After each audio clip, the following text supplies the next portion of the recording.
Hi, அனைவருக்கும் வணக்கம். நான் உங்கள் ஆதிச்சுடர். நம்ம ஆதிரையில இன்றைக்கு பெருமாளின் சில கலெக்ஷன்ஸ் எடுத்துட்டு வந்திருக்கோம்.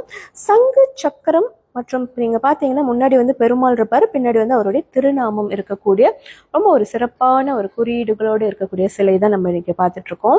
நீங்க பாத்தீங்கன்னா பீடம், அதோட ஒர்க் எல்லாமே நல்லா கிராண்டா கொடுத்துருப்பாங்க.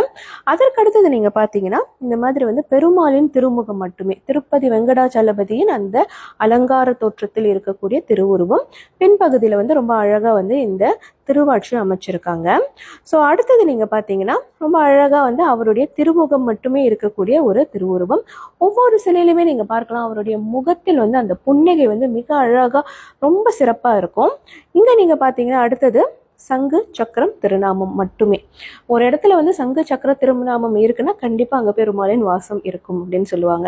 ஸோ அதற்கு அடுத்தது நீங்க பாத்தீங்கன்னா பெருமாள், அதாவது ஸ்ரீனிவாச பெருமாள் இருக்கக்கூடிய நின்ற கோலத்தில் இருக்கக்கூடிய ஒரு திருவுருவம். இந்த சிலை யூஸ்வலி ஒரு 4 to 5 inches ஹைட்ல வருங்க. நீங்க பார்க்கலாம் சங்கு சக்கரம் ஏந்தி 4 திருக்கரங்களோடு மிக அழகான திருக்கோலத்தில் இருக்கிறார். கண்டிப்பா நிறைய பேர் வீட்டுல பெருமாள் சிலை வச்சிருப்பீங்க. இல்லாதவங்களுக்கு கூட நான் ஒரு விஷயம் சொல்ல விரும்புறேன். பெருமாள் என்றாலே நம்மை காக்கும் மிகப்பெரிய ஒரு ரட்சகர் அவரு.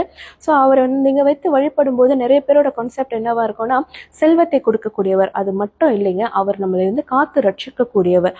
ஒவ்வொரு நாளும் நீங்க ஒரு பெருமாளின் ஒரு திருநாமம் சொல்லி அவரை வழிபாடு செய்யும் போது உங்களின் வாழ்நாளில் அவருடைய அருளாசி என்பது ஒரு பெரிய பாதுகாப்பு கவசமாகவே இருக்கும். அவருடைய வழிபாட்டில் இருப்பவர்கள் எத்தனை பேர்கிட்ட வேணாலும் நீங்க கேட்டு பாருங்க, பெருமாளின் அன்பும் கருணையும் அந்த அளவுக்கு மிகப்பெரியது.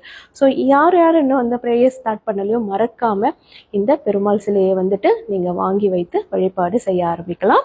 கண்டிப்பா நம்மளோட புலனத்திற்கு வாங்க, இல்லை இது எல்லாமே நம்மளோட ஆன்லைன் ஷாப்ல நான் லிஸ்டிங் பண்ணியிருக்கேன். தேங்க்யூ, நன்றி, வணக்கம்.